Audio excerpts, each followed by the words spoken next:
بسم اللہ الرحمن الرحیم۔ میں ایڈوکیٹ سید ذبیح حیدر آج جس موضوع پہ بات کرنے جا رہا ہوں وہ ہے جی ایف آئی آر یعنی فرسٹ انفارمیشن رپورٹ۔ میں لیکچر شروع کرنے سے پہلے یہ بتاتا چلوں کہ دوستوں کی فرمائش پہ میں نے سی آر پی سی میں جو کرمنل پروسیجر کوڈ میں ہمارے جو پروسیس ہر روز عدالتوں میں فالو کیا جاتا ہے اس بارے میں دوستوں نے کہا ہے جی کہ آپ اس بارے میں کچھ لیکچر جو ہے وہ اپلوڈ کریں تاکہ ان سے مدد مل سکے اور جونیئر جو آنے والے وکلاء ہیں ان کو عدالتوں میں کام کے دوران مدد مل سکے جی۔ اور آج میں ایف آئی آر پہ بات کروں گا۔ ایف آئی آر درج کی جاتی ہے سی آر پی سی کے سیکشن 154 اور 155 کے تحت۔ ایف آئی آر آپ کو جو ملتی ہے زیادہ تر ایف آئی آر وہ ملتی ہے قابل دست اندازی یعنی کاگنیزیبل آفینس میں، وہ 154 یعنی سیکشن 154 کے تحت درج کی جاتی ہے، اور جبکہ نان کاگنیزیبل ناقابل دست اندازی جو جرم ہے یعنی جس میں پولیس جو ہے وہ فوراً بندے کو پہ ہاتھ نہیں ڈال سکتی، اس میں 155 کے تحت کارروائی ہوگی۔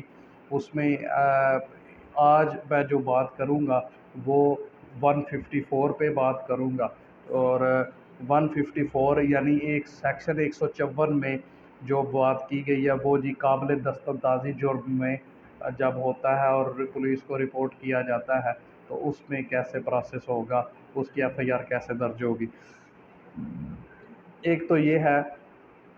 کہ کاگنیزیبل آفینس میں جب بھی کوئی کاگنیزیبل آفینس ہوگا، کوئی بھی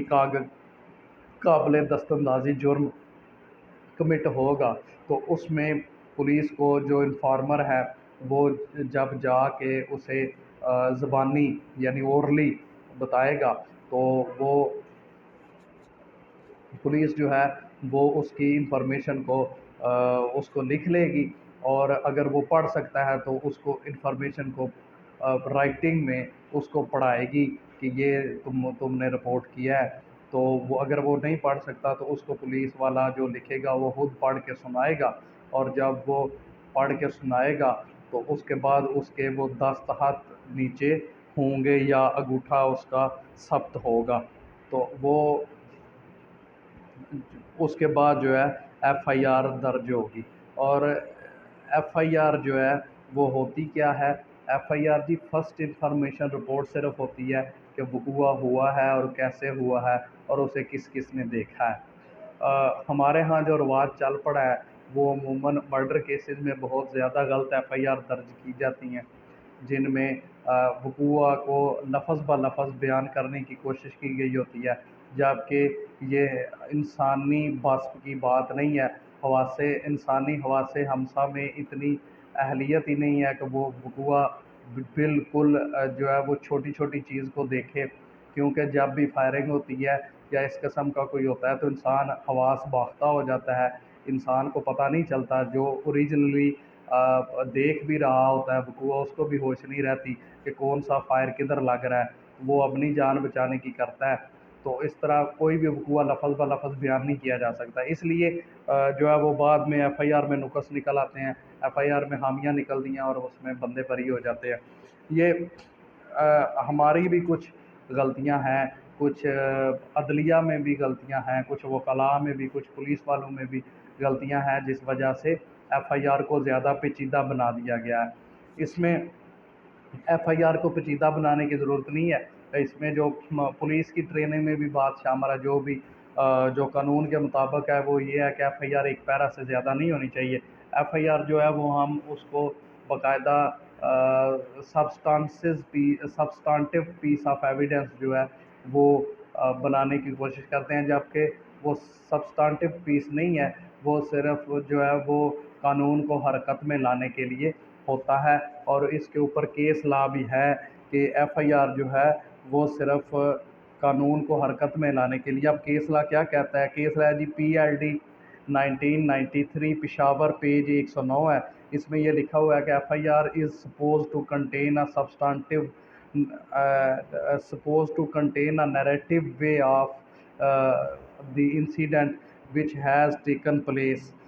Details as to how an informant who was an employee could be present at the time and place of occurrence is not an essential part of FIR کہ انفارمنٹ کا جو ہے وہ موقع پہ موجود ہونا ضروری نہیں ہے، وہ وقوع کو سن کے بھی پولیس کو انفارم کر سکتا ہے، یعنی جو FIR کا مدعی ہوگا، جو کمپلیننٹ ہوگا، اس کا موقع پہ موجود ہونا ضروری نہیں ہے۔ اس کے بعد جو سبسٹانٹیو پیس آف ایویڈنس والی وہ جو میں نے بات کی ہے، وہ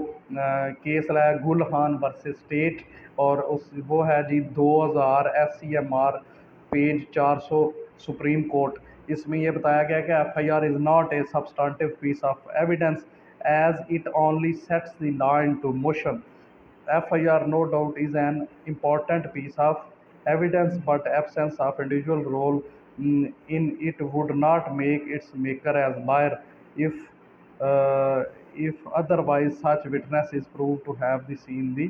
occurrence۔ اس میں یہ بتایا گیا ہے کہ گل خان ورسز اسٹیٹ والا جو کیس لا میں نے بتایا ہے، اس میں یہ بتایا گیا ہے کہ انفارمنٹ اگر یہ نہیں بتا سکا کہ کس مجرم یا ملزم کا فائر مقتول کے کون سے حصے پہ لگا ہے، تو اس کو آپ جھوٹا نہیں کہہ سکتے، کیونکہ یہ بات ضروری نہیں ہے، کیونکہ وہ پہلے بھی میں نے بات کی ہے کہ انسانی حواس ہمسا کی بس کی بات ہی نہیں ہے کہ وہ وقوع سارا دیکھے اور الگ الگ سے فائر ہوتا دیکھے۔ بعض اوقات ایسا ہوتا ہے کہ یکدم فائر کیے گئے ہوتے ہیں ایک ہی ساتھ، اور اس کو الگ الگ کرنا مشکل ہو جاتا ہے، اور اس میں اتنا بتانا ہی کافی ہے کہ جناب انہوں نے آ کے فائرنگ کر دی اور وہ فائر اس کو لگے مقتول کو اور وہ موقع پہ جاں بحق ہو گیا، صرف اتنا بتانا ہی ضروری ہوگا۔ باقی باتیں انویسٹیگیشن میں پوسٹ مارٹم رپورٹ میں واضح ہو جائیں گی۔ تو اس لیے میری یہ گزارش ہے پولیس والوں سے بھی اور جناب وکلاء حضرات سے بھی اور عدلیہ سے کی بھی کہ FIR کو اتنا پیچیدہ نہ بنائیں کہ اس کو آپ بالکل ایک پیس آف ایویڈنس کے طور پہ لیں اور اس کو صرف پیس آف ایویڈنس لیں۔ یہ ایسی بات نہیں ہے، FIR جو ہے وہ قانونی پروسیس کو، قانونی عمل کو سٹارٹ کرنے کے لیے ہے، قانون کو موشن میں، قانون کو حرکت میں لانے کے لیے ہے۔ اس لیے جو ہے FIR کو اتنا پیچیدہ بنانے کی ضرورت نہیں ہے، جتنا اس کو پیچیدہ بنائیں گے اتنا ہی اس میں جو ہے وہ پیچیدگیاں پیدا ہوں گی، اس میں خامیاں پیدا ہوں گی، اور اس کے بعد میں ثبوت انویسٹیگیشن میں نہیں ملتے، جس وجہ سے اسے جو ہے وہ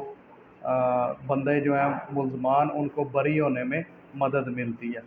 تو ایک اور بات میں کرنا چاہوں گا کہ FIR میں کوئی ایسی بات مدعی فریق جو ہے کوئی FIR میں ایسی بات نہ لکھوائے، نہ ہی اپنی درخواست اندراج مقدمہ میں ایسی کوئی بات لکھے کہ جس کا اس کے پاس ثبوت نہ ہو یا جس کا پولیس کو بعد میں ثبوت نہ مل سکے۔ تو زیادہ تر یہ ہوتا ہے کہ مشورے میں لوگ ڈال دیتے ہیں جی پلانڈ مرڈر کیا ہے، وہ ہم نے سنا تھا جی، وہ ادھر بیٹھ کے کچھ دن پہلے وہ صلاح مشورہ کر رہے تھے، اس کا ثبوت نہیں ملتا، جس وجہ سے خامیاں پیدا ہوتی ہیں۔ اور کرمنل لا میں یہ سیٹلڈ رول ہے، پریسیڈنٹس اس بات پہ بہت زیادہ پریسیڈنٹس موجود ہیں ریکارڈ پہ کہ ایک سنگل ڈاؤٹ جو ہے، ذرا سا شک جو ہے وہ ملزم کو فائدہ پہنچاتا ہے۔ تو اس کا اس پہ بھی پریسیڈنٹ موجود ہے کہ benefit of a single doubt, benefit of a single doubt or benefit of any single doubt یا benefit of any doubt directly goes to accused۔ تو اس میں میرے خیال میں مدعی فریق کو بالکل ایمانداری سے صاف ہاتھوں کے ساتھ، صاف نیت کے ساتھ پولیس اسٹیشن آئے، اپنی بات کو لکھوائے تاکہ وہ اس کا باقاعدہ ثبوت بھی مل سکے پولیس کو آسانی سے، اور پولیس جو ہے اس کو قرار واقعی سزا دلوانے میں کامیاب ہو سکے ملزمان کو۔ تو یہ تھا آج کا لیکچر۔ میں جناب اگلے لیکچر میں FIR پہ مختلف پیچیدگیوں کے پہ بات کروں گا، جس پہ delay in F I R ہے یا ایف آئی آر میں فضول لوگ جو ڈال دیے جاتے ہیں، اس کا کیا اثر ہوگا۔ تو میرے خیال میں آج کے لیکچر سے